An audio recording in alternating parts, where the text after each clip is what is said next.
Welcome to 12 Days of COP. I'm your host, Andrea Edwards, and today I am delighted to introduce you to Mohammad Ali Jinnah, who is joining us from Pakistan. Welcome.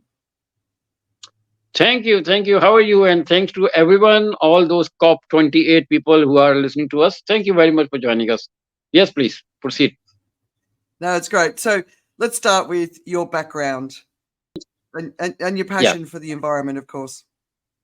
great. I'm a IT professional and I've got, like some knowledge from some education from England and some from Australia, the Brisbane, Australia. And I'm living in Pakistan since 92, but I'm living here by choice. Believe you me, this is a wonderful country and I'm living here by choice. And you are asking about the environment. In the back in 2000, I think around 5 years ago, I read an article on newspaper, leading newspaper in Pakistan, and it says that Karachi may sink into oceans by 2060. It was very alarming because on normal cases, my son would be 20 years old in 2060. So I really got scared. I said, look, let me just do some research. And then I came to know that it was an article was sent to the upper house in Pakistan, called Senate, that all the coastal cities in Pakistan, they are in dangers and the government should do something about it. So that why that's I've got involved into this the United Nations SDGs. So I'm representing the company called SDGs Private Limited, and I'm look after Sindh province, Pakistan, and I'm the project director for Sindh for SDGs awareness programs. And so we do all those kind of awareness on school level, university level, college level, corporates, everywhere we go and we introduce. And of course, it's a industry specific. So we have a 18 goals. Used to be 17, now is 18 goals, and we do awareness program. So in which the goal number 7 and goal number 13 is directly involved with the environment. Because the clean energy and the climate change, they go hand to hand together. And also I like to add one more thing. Another thing who actually pushed me to involve in this kind of activities, that Barack Obama said that we are the first nation who going to face the environment changes, but same time we are the last nation who couldn't do something about it. So Mm. that's why because it's my responsibility, the shared responsibility actually, to do something about the awareness, at least awareness. Yes, please. Yeah, yeah. So are you still working in IT, or are you now working 100% exclusively on the STG training? Well, Sorry. no, Uh, yeah, I work as a CSR, so it's my corporate social responsibility. So mhm. for my bread and butter come from my job, which is I'm the GM IT of one of the the group of companies in Pakistan. So that's I earn my bread and butter from there. And for CSR, I work on SDGs and do awareness Right. program. On Friday, I do one program every Friday. It's around 8 p.m. Pakistan time, and tomorrow I'll be going 160th program. It's for the emerging Wow. technologies related to SDGs. Oh, congratulations. So I suppose Yes, 5 years ago, when you read about the thank you. rising seas, you probably realised now that those seas are probably going to be rising a lot sooner than before your grandson turns 20, right? Um, what's the population in Karachi for people who who won't be as familiar with Pakistan? Well, we have a 250 million population in Karachi. We have something like 30 million population we have in Karachi. 30 around 30 million. Yeah, so 250 million in the country, 30 million in the city, right? So Yeah, massive cities, but yeah. potentially being impacted. We're seeing it with Jakarta in Indonesia. We're seeing Bangkok's at risk. So, and of course, all of the alarming news around the glacial melts. So I could imagine. And then, of course, Pakistan's gone through some shocking experiences last year with the glacial melt, the floods. People are still displaced. I mean, you are definitely a country on the front line facing this crisis long before so many. I mean, everybody on the planet has practically experienced an extreme heat or weather event now, but nowhere like what you have experienced in Pakistan. It must be very challenging. Yes, it is very challenging, and wherever we have this environment, the conferences or seminars or people who talk about the environment, I say, look, very strange. The Pakistan is the top 10 countries in the world who are going to suffer the climate change, going to be affected by climate change. But yet we are victim. Actually, we have never contributed on those climate issues because we never have those big motor industry or steel mill or kind of stuff who actually created this main effect of on the Mm. environment, ozone layer and stuff like that. And but yet we are the more we are the victim.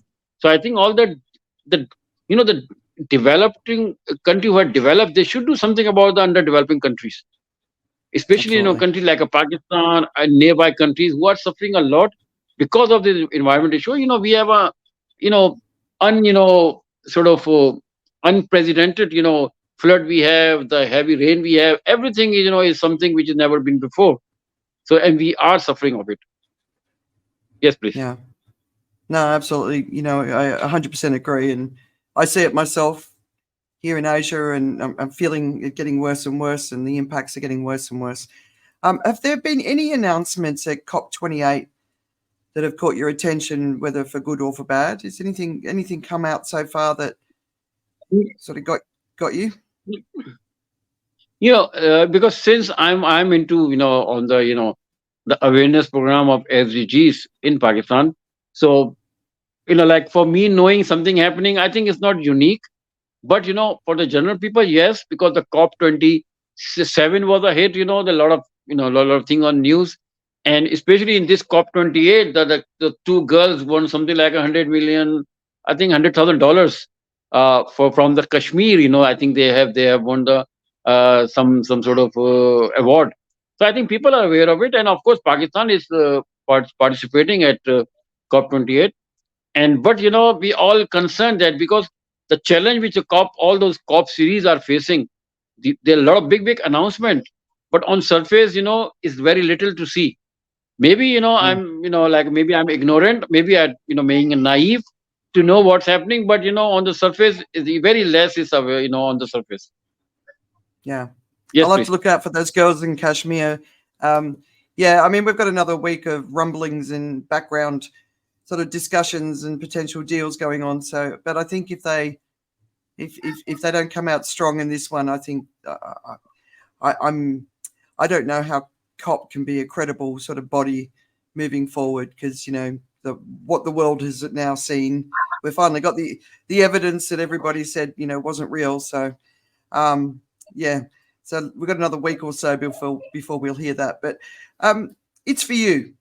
That's the whole campaign that Dr. David Coe and Richard Busolato are leading, and there's a great team Right. around. That's really, they're I'm finding the work incredibly inspiring. So, what does it's for you mean for you?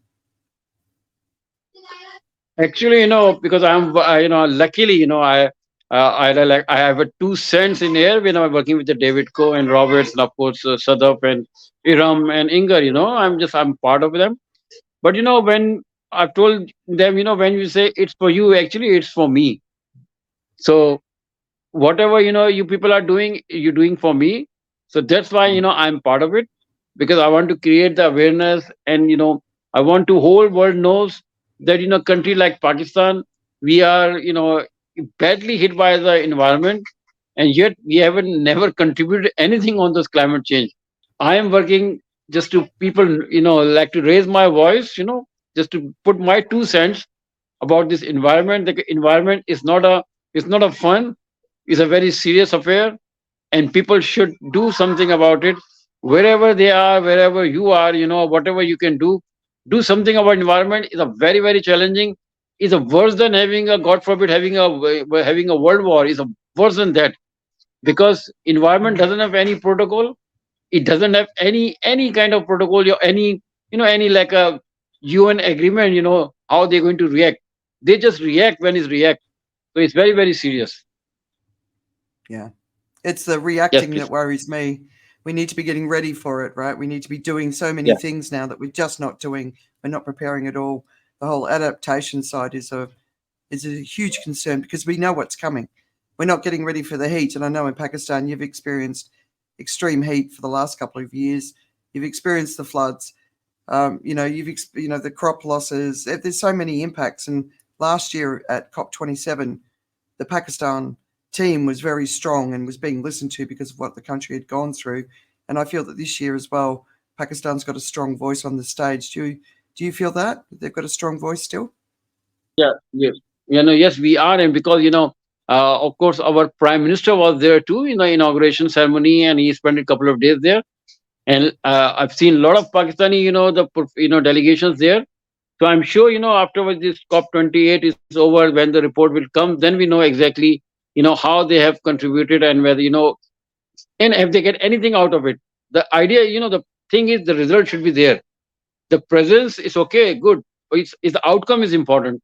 So we Yeah. need to see what outcome we get, and once if the outcome is good, then we say yes, we had a strong presence.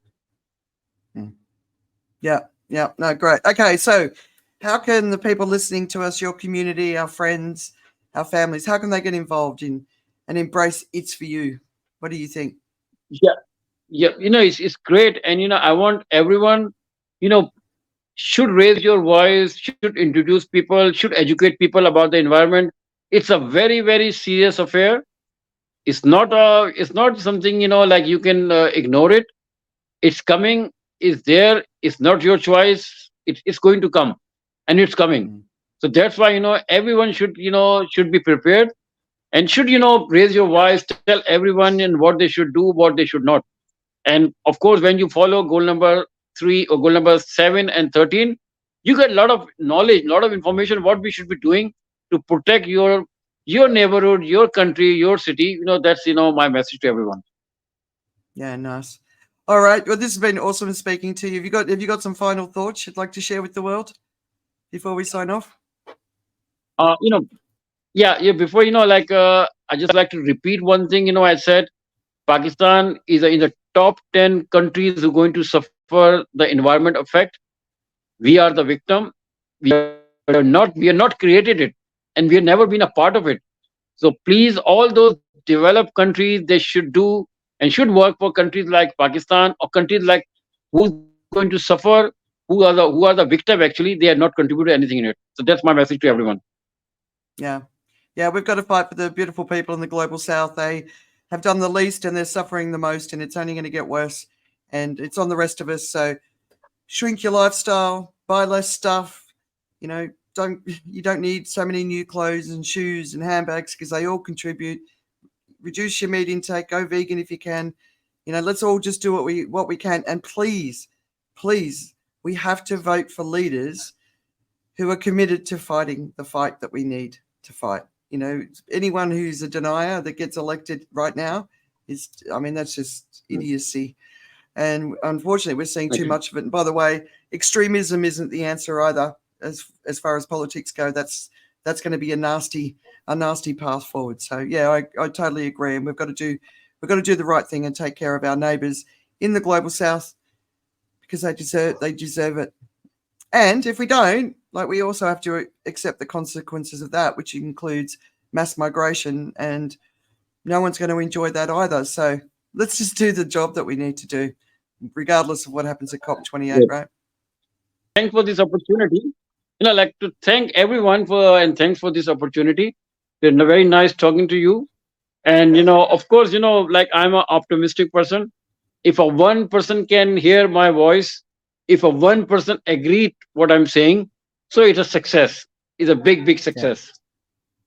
Yeah. One Thank voice you. at a time, right? All right. See you guys. Thanks so much.